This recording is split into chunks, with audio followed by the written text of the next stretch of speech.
The afternoon sun cast long shadows across the courtyard of Windsor Castle as tourists gathered to watch the famous changing of the guard ceremony. Among the crowd stood retired Colonel Richard Hartwell, a man whose weathered face bore the marks of 30 years of military service. His gray hair was perfectly combed, his posture remained ramrod straight despite his 72 years, and his eyes held the sharp intelligence of someone who had commanded respect on battlefields around the world. But today, those same eyes burned with an anger that had been building for months. Richard had served his country with distinction, fought in 3 different conflicts, and earned more medals than he could count. Yet watching the modern British Army, he felt nothing but disappointment and disgust at what he saw as the deterioration of military standards. Standing at attention near the castle entrance was Guardsman David Williams, a young black soldier whose uniform was immaculate and whose bearing spoke of months of rigorous training. At 24 years old, David had already served 2 tours of duty and had earned his position in the prestigious Household Division through exceptional performance and unwavering dedication. Richard's jaw tightened as he observed the young guardsman. In his mind, the very presence of David at such a traditional posting represented everything wrong with the modern military. He had grown up in a different era, one where the army looked very different, and he had never fully accepted the changes that time had brought. Disgraceful, Richard muttered to his wife Margaret, who stood beside him looking increasingly uncomfortable. This isn't the army I served in. Standards have dropped so low that they'll let anyone wear the uniform now, Margaret.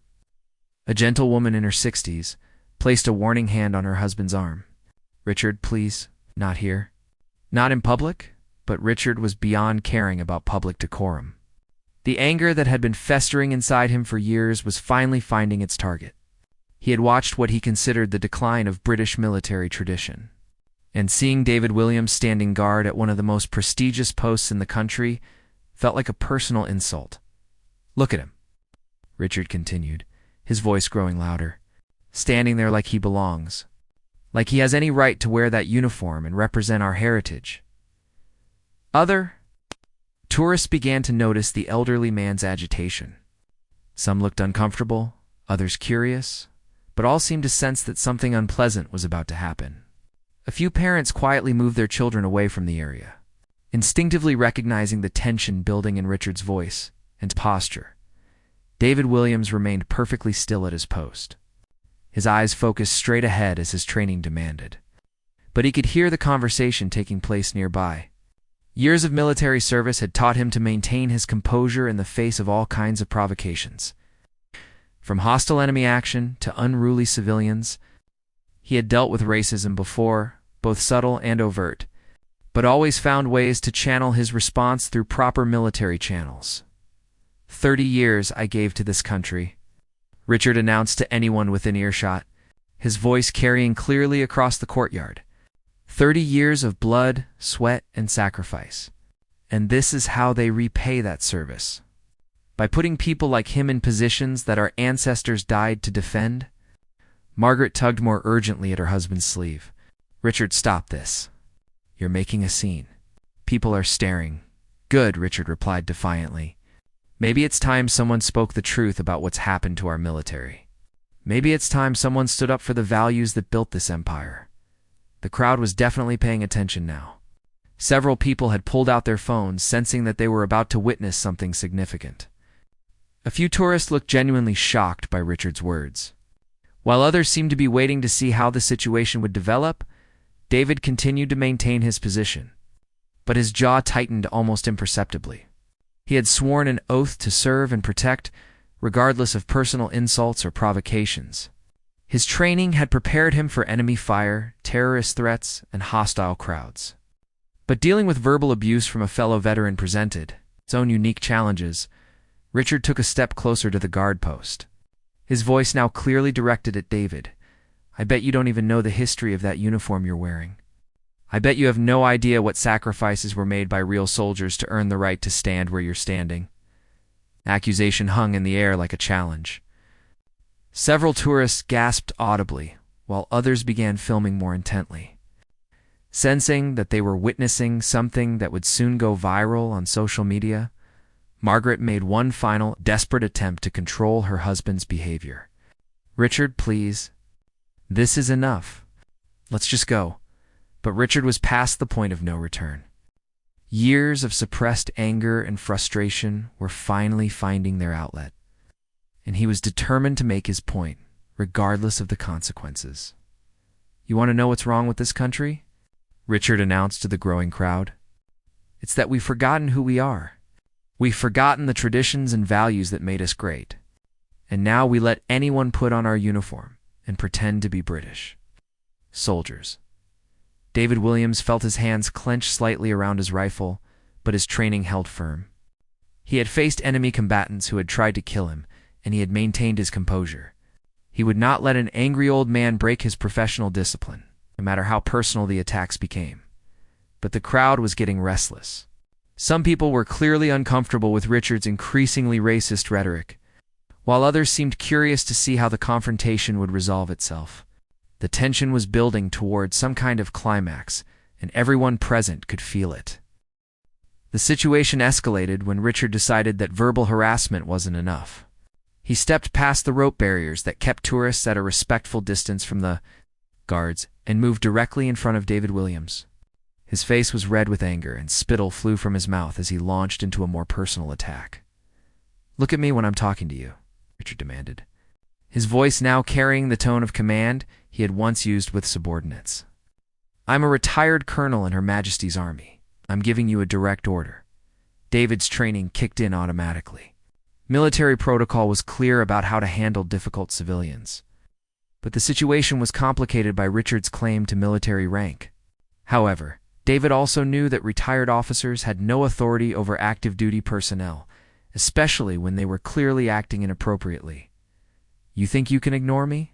Richard continued, his voice growing more aggressive. "You think because you're wearing that pretty red coat that you're somehow special? That you deserve respect?" The crowd had grown significantly larger, and several people were now actively filming the confrontation. A few tourists had called for security, but the castle guards were trained to handle situations like this without immediately calling for backup unless absolutely necessary. Richard reached into his jacket, his pocket, and pulled out a worn leather wallet. From it, he extracted a faded military ID card and waved it in front of David's face. "See this?" Richard shouted. "This is what a real soldier looks like. This is what someone who earned his position through merit and sacrifice looks like. Not some diversity hire who got his job because of the color of his skin." The racist slur hung in the air like a physical blow. Several tourists gasped audibly, and a few people in the crowd began voicing their disapproval of Richard's behavior. "That's enough," called out a middle-aged woman with a Scottish accent. "You should be ashamed of yourself. Mind your own business," Richard snapped back at her. "This is between me and this pretender." Margaret had retreated several steps away from her husband, clearly mortified by his behavior. She stood with her hands covering her face, unable to watch but unable to leave. David Williams felt his professional composure being tested in ways that combat had never challenged. Physical threats were straightforward. You responded with appropriate force and followed established protocols. But this personal, racist attack required a different kind of strength, one that drew on years of dealing with prejudice and discrimination. "I fought in Northern Ireland," Richard continued, his voice growing more unhinged. "I served in the Falklands. I gave everything for this country, and this is how they repay me. By putting someone like you in a position that should go to a real Briton." A young man in the crowd stepped forward. He was clearly upset by what he was witnessing. "Sir, you need to stop this. You're being completely inappropriate. And who are you to tell me what's appropriate?" Richard whirled around to face his critic. Another generation that doesn't understand what this country used to be? What it could be again if we stopped pretending that everyone is equal? The confrontation was attracting attention from beyond the immediate crowd. Castle security personnel were beginning to take notice, and it was clear that intervention would be coming soon. But Richard seemed oblivious to anything except his need to humiliate the young guardsman. "Tell me," Richard said. What? Turning back to David, "What battles have you fought? What sacrifices have you made? Or did you just fill out the right paperwork and get handed a uniform because the army needed to meet some quota. David's hands tightened imperceptibly on his rifle, but his face remained impassive. He had been trained to deal with far worse provocation than this, and his discipline held firm. But inside he was remembering his own service record, the roadside bombs in Afghanistan, the night patrols in hostile territory, the friends he had lost to enemy action. "I thought so," Richard said, interpreting David's silence as confirmation of his accusations. "Just another example of how low our standards have fallen. Just another sign of how far we've declined from the days when this uniform actually meant something." The crowd was becoming increasingly agitated. More people were voicing their disapproval of Richard's behavior, and several had begun calling for security to intervene. But Richard seemed to feed off the attention, as if the controversy was validating his beliefs rather than exposing their ugliness. "You want to know what's really pathetic?" Richard announced to the crowd. "This man is supposed to be protecting the royal family. The same royal family that represents 1,000 years of British history and tradition. And we're trusting that responsibility to someone who has no connection to that history, no understanding of what it means to be truly British." A distinguished-looking man in his 50s pushed through the crowd. He wore a well-tailored suit and carried himself with obvious authority. His expression was one of barely controlled anger as he approached the confrontation. "Colonel Hartwell," the man said in a crisp, upper-class accent that cut through Richard's tirade like a knife. "I believe that's quite enough." Richard spun around, clearly surprised to hear his name spoken by a stranger. The man's presence seemed to deflate some of his aggressive energy, though his anger remained evident. "Do I know you?" Richard asked suspiciously. "We've never met personally," the stranger replied, "but I know exactly who you are. And more importantly, I know exactly who Guardsman Williams is." The crowd fell silent. Sensing that the dynamic of the confrontation was about to change dramatically, the stranger stepped forward with the confident bearing of someone accustomed to command. His perfectly pressed suit and polished shoes suggested wealth and status, but it was his military bearing that caught everyone's attention. Despite wearing civilian clothes, he moved with the precise, controlled motion of a career soldier. "Allow me to introduce myself," the man said, his voice carrying easily across the now silent courtyard. "General Sir Anthony Blackwood, former commander of British forces in Afghanistan, current military secretary to Her Majesty." Richard's face went pale. Even in his angry state, he recognized the name and rank. General Blackwood was a legend in military circles, a man whose reputation for both tactical brilliance and uncompromising integrity was known throughout the armed forces, sir, Richard stammered, suddenly unsure of himself. "I didn't realize. I was just ... You were just publicly humiliating one of the finest soldiers in my command," the general interrupted coldly. "You were just making racist attacks on a man who has served his country with more distinction in 5 years than most soldiers, achieving an entire career." The crowd pressed closer, sensing that they were about to witness something extraordinary. Phones continued recording, capturing every word of what was clearly becoming a confrontation between two very different kinds of military leadership. "Now, see here," Richard tried to regain his composure.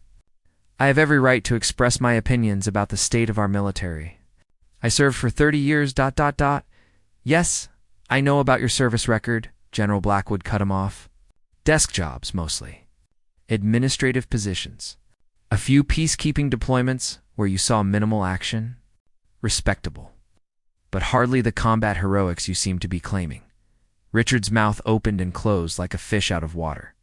Having his service record dissected in public by a superior officer was clearly not something he had expected.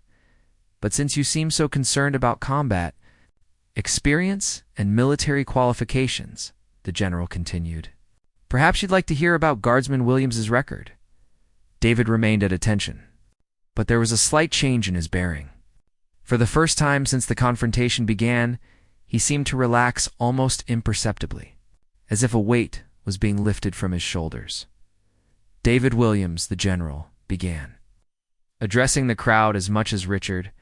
Enlisted at 18 and completed his basic training with the highest scores in his class.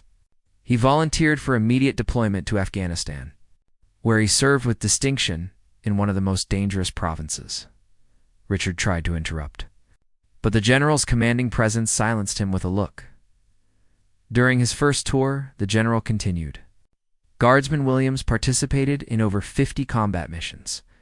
He was wounded twice by roadside bombs but refused medical evacuation both times. Choosing instead to remain with his unit, the crowd was completely silent now, hanging on every word. Even those who had been filming seemed to lower their phones, absorbed in the story being told. On his second deployment, the general went on, Guardsman Williams was part of a unit that came under heavy fire while protecting a convoy of aid workers. When his commanding officer was severely wounded, Williams took command of the squad and successfully fought off the attack while calling in medical evacuation.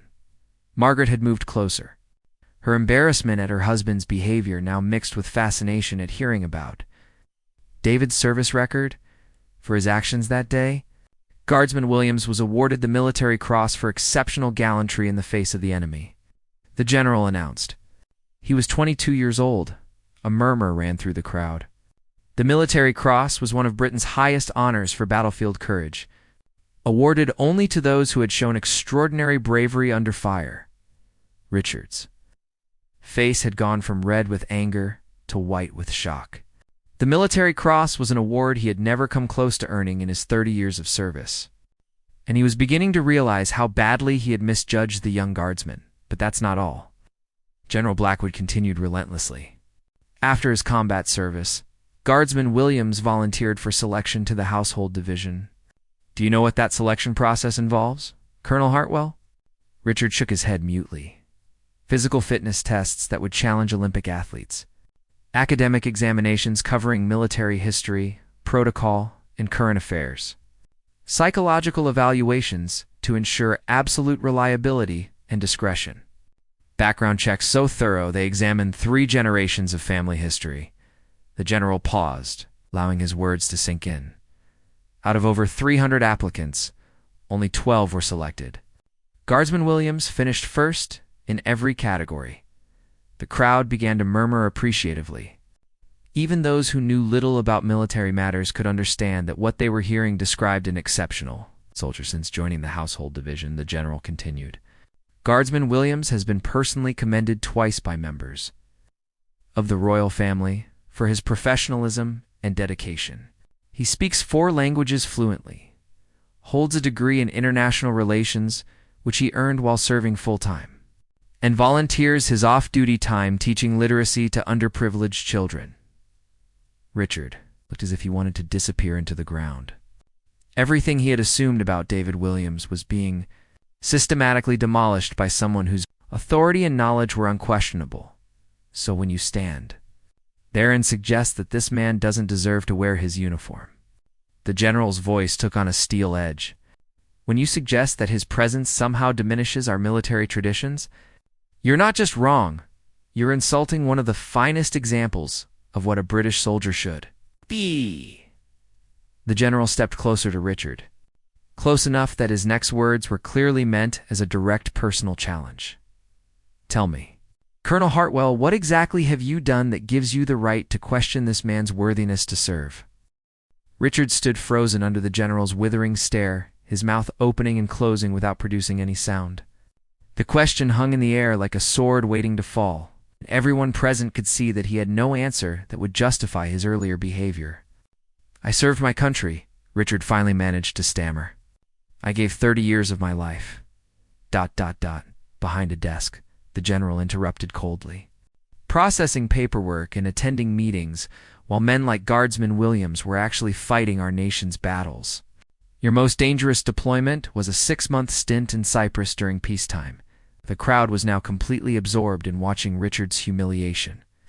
What had started as his attempt to embarrass David Williams had turned into his own public destruction, orchestrated by someone with both the authority and the knowledge to expose his pretensions. But let's talk about what you've been doing since retirement, General Blackwood continued, pulling out his own phone. Did you think your social media posts were private, Colonel? Your comments on various forums about foreign infiltration of the military? Your membership in several organizations that I won't dignify by naming in front of these good people." Richard's face went ashen. He had indeed been active online, venting his frustrations and prejudices in what he thought were anonymous forums.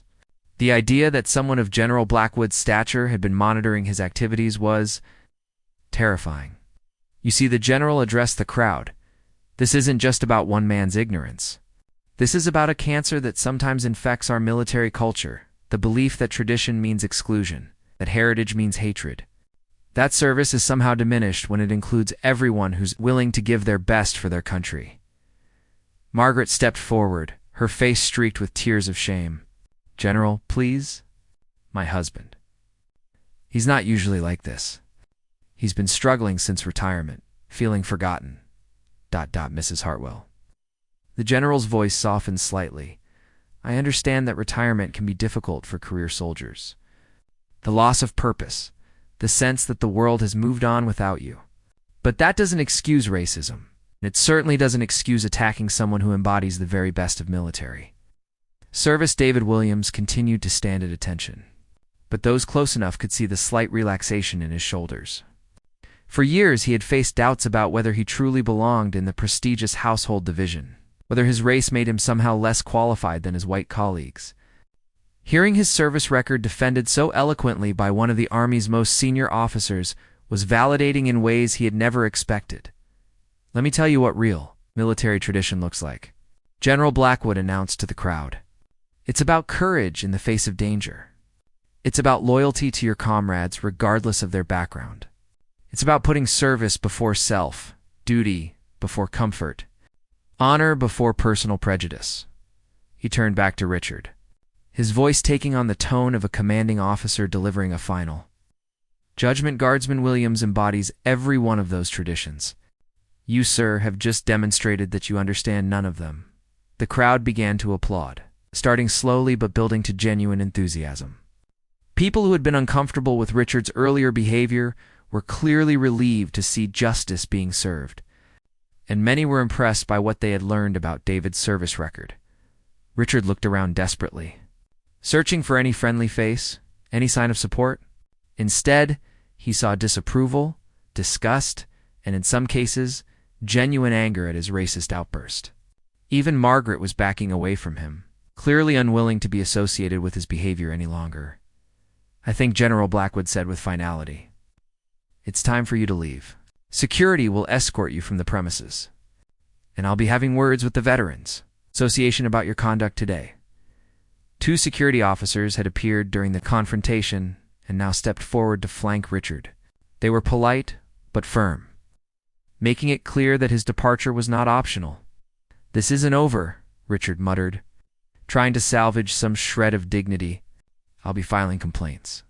I'll be talking to the press about what's happened to our military standards. Please do."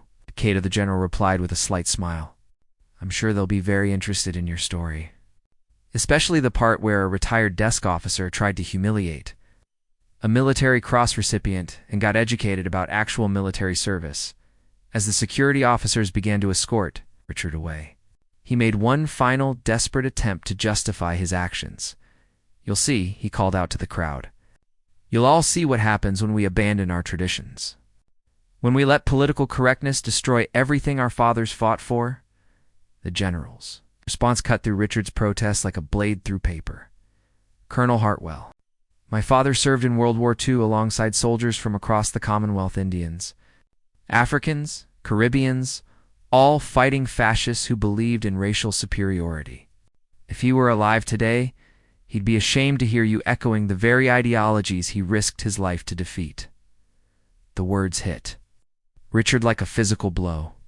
He stumbled slightly, the security officers steadying him as they continued toward the exit.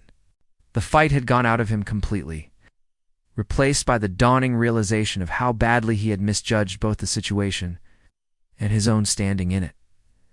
Margaret lingered for a moment, looking back at the general with tears in her eyes.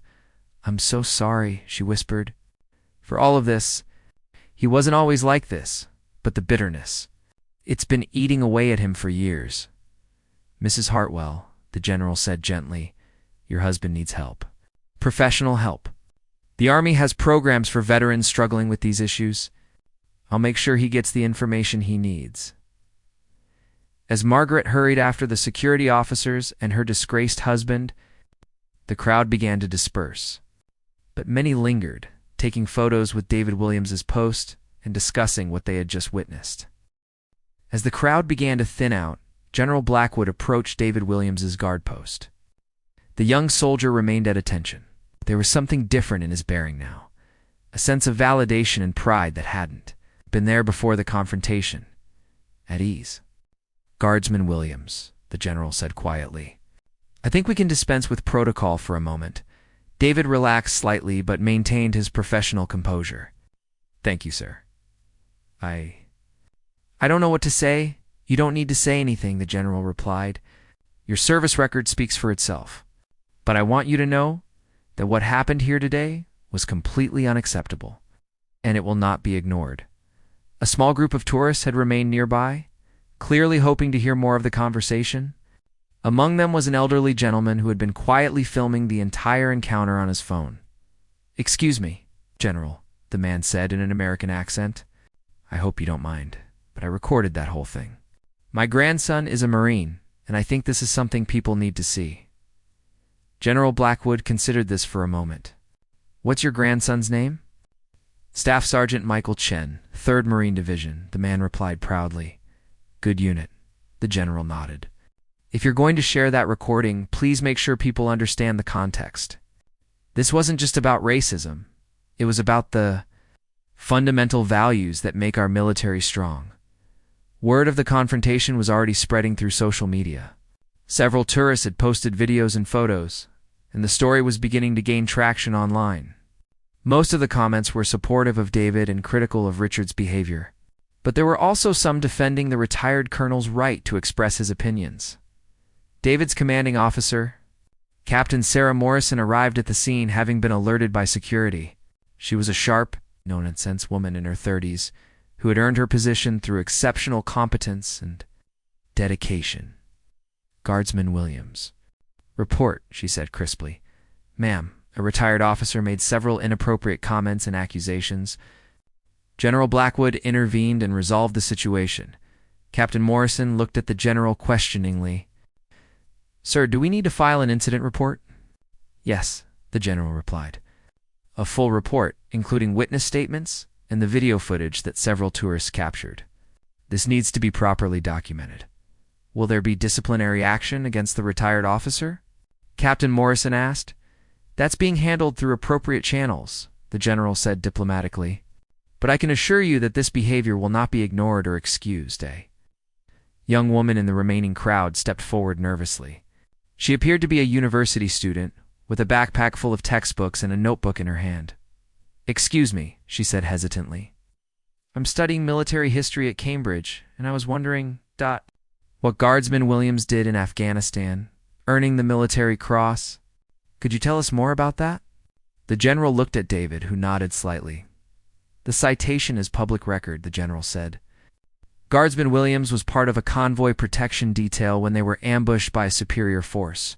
His commanding officer was severely wounded in the initial attack, and Williams took command despite being the most junior NCO present." The students scribbled notes rapidly as the general continued. He organized the defense of the convoy while under heavy fire, coordinated medical evacuation for the wounded, and personally carried his injured commander to safety. When ammunition began running low, he led a counterattack that broke the enemy assault and held the position until reinforcements arrived. "How many enemy fighters were there?" someone in the crowd asked. David spoke up quietly. "Intelligence estimates suggested between 30 and 40, sir. We had 12 effective soldiers after the initial casualties." A murmur of appreciation ran through the remaining crowd. Even those with no military experience could understand the courage required to take command in such circumstances. "The thing is," General Blackwood added, "what Guardsman Williams did that day wasn't unusual for him. His entire service record is filled with examples of exceptional leadership under pressure. That's why he's here, protecting the royal family. That's why he earned his position through merit, not charity." Captain Morrison stepped closer to David. Williams, you're due for relief in 30 minutes. After that, I want you to take the rest of the day off. Spend some time processing what happened here. That's not necessary, ma'am, David replied. I can complete my duty shift. I'm sure you can, she said with a slight smile. But orders are orders. Besides, I suspect you're going to be dealing with media requests for the next few days. You'll need time to prepare. As if summoned by her words, a reporter from the BBC appeared with a camera crew in tow. News of the confrontation had reached the media, and they were eager to get statements from all parties involved. General Blackwood, the reporter called out, can you comment on the incident that occurred here today? The general considered for a moment. I can confirm that a retired officer made inappropriate comments to one of our serving soldiers. The matter has been resolved, and appropriate action is being taken. What about the accusations of racism? The reporter pressed. Racism has no place in Her Majesty's Armed Forces, the general stated firmly. We are proud to serve alongside soldiers from all backgrounds who have earned their positions through merit and dedication. The reporter turned to David.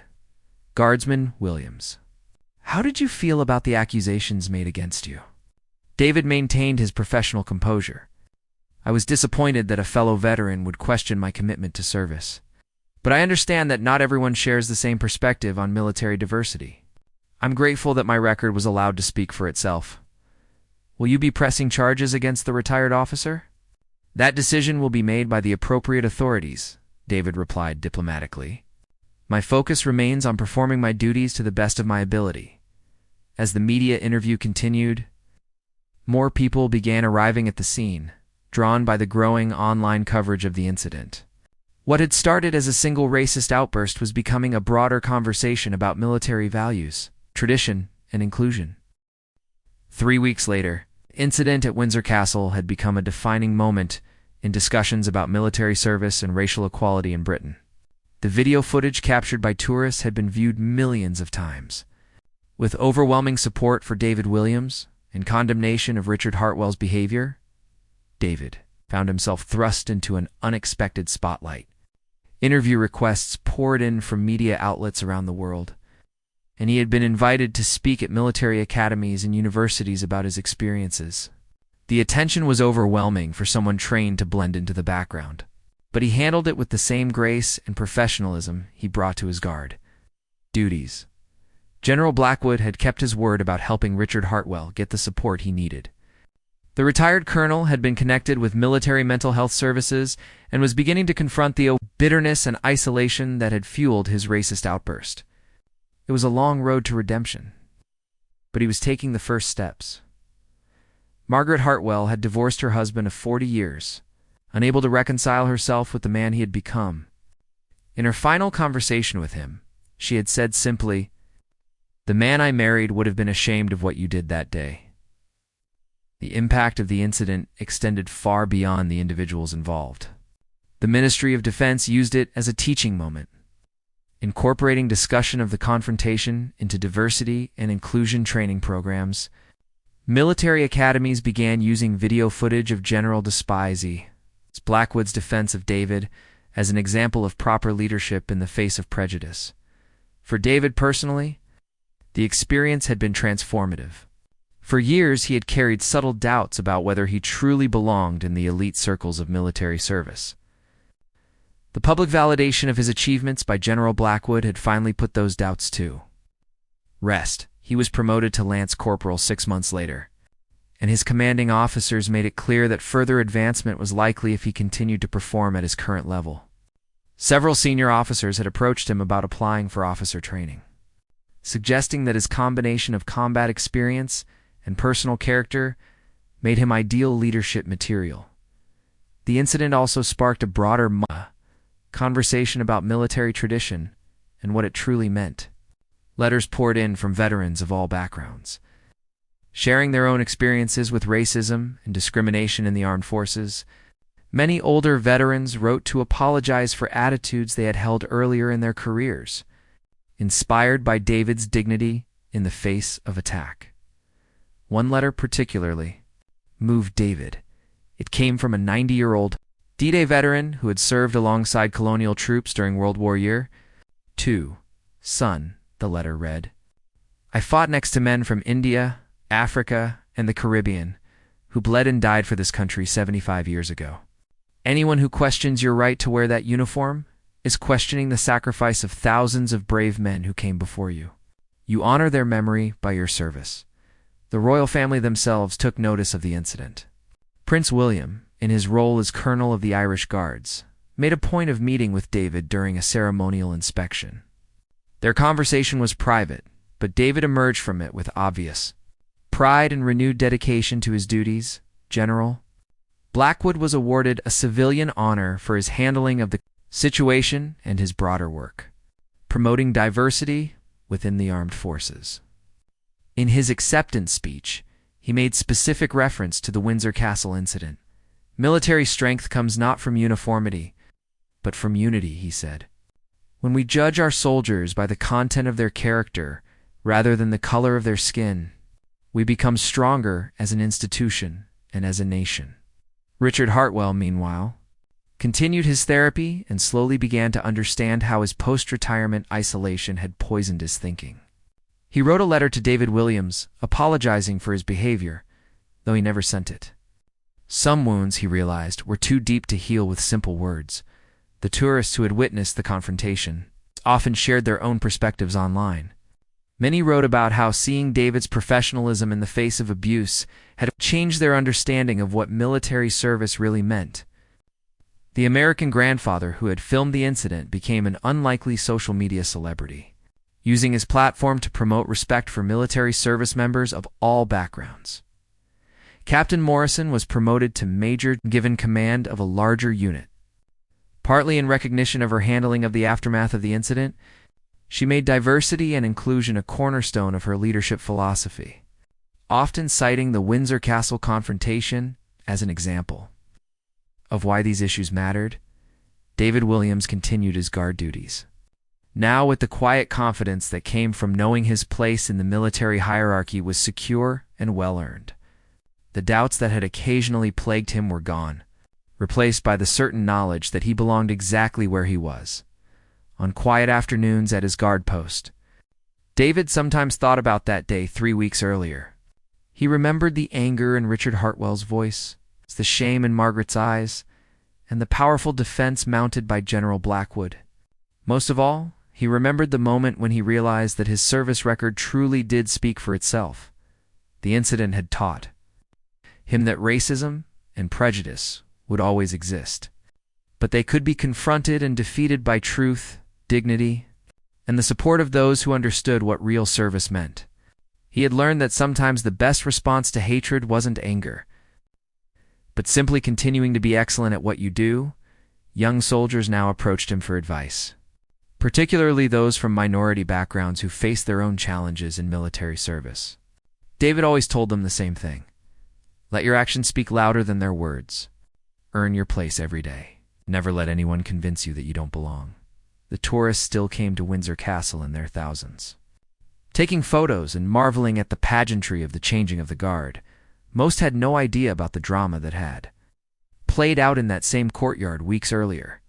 But occasionally, someone would recognize David from the viral videos and offer a quiet word of thanks or encouragement. General Blackwood had moved on to other duties, but he made a point of checking in on David's progress regularly. In their last conversation, he had offered some advice that David carried with him every day. Remember, Guardsman Williams, you're not just representing yourself when you wear that uniform. You're representing every soldier who faced discrimination and overcame it. Every person who believes that merit matters more than background. And every young person who needs to see that they too can serve with honor.